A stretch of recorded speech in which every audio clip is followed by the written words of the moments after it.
C'est ce qui est effrayant, c'est que les gens qui sont sur place nous disent, mais on ne sait pas où sont passés les gens. Donc on craint fort que il y ait un dégât humain absolument effroyable, et puis un grand nombre de blessés, et surtout des épidémies qui ensuite vont se répandre. Vous savez bien, le choléra, fait, tout ce que l'on peut voir quand on manque de tout comme ça, et puis que les gens n'ont plus d'habitat. Donc c'est pour ça qu'il va falloir mobiliser sur le long terme la population soignante.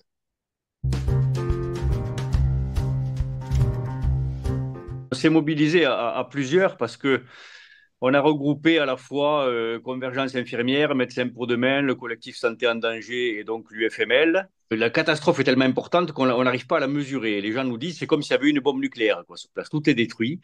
Et donc on a dit il faut absolument qu'on commence à bouger, il faut absolument qu'on mobilise les soignants parce que cette crise va durer et il va falloir que les soignants aillent aider leurs consoeurs, leurs confrères, les collègues mahorais, mais également la population mahoraise. Et donc on a dit on va créer une liste qui viendra en appui de la réserve sanitaire pour ce qui est des hommes en quelque sorte, et puis une liste qui va être en capacité de récupérer du matériel médical, des médicaments, etc.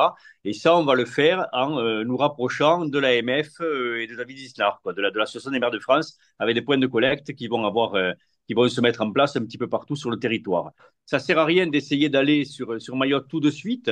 Pour l'instant, ils sont en capacité de faire, ils ont le nombre qui convient, ils ont le matériel, mais le fait que l'on vienne en appui et qu'en quelque sorte on leur donne une possibilité de second rideau, ben, c'est une assurance supplémentaire, quoi.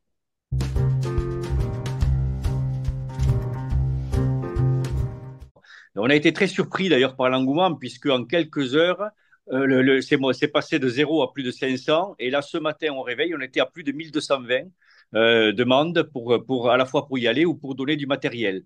Donc cette solidarité soignante, elle est à la fois émouvante et puis elle nous renvoie vers nos vraies valeurs, quoi. Donc c'est très très bien parce que à une époque où on tape un peu facilement sur les soignants, ben, ça montre que quand il y a une catastrophe comme ça, les soignants se mobilisent et c'est très bien.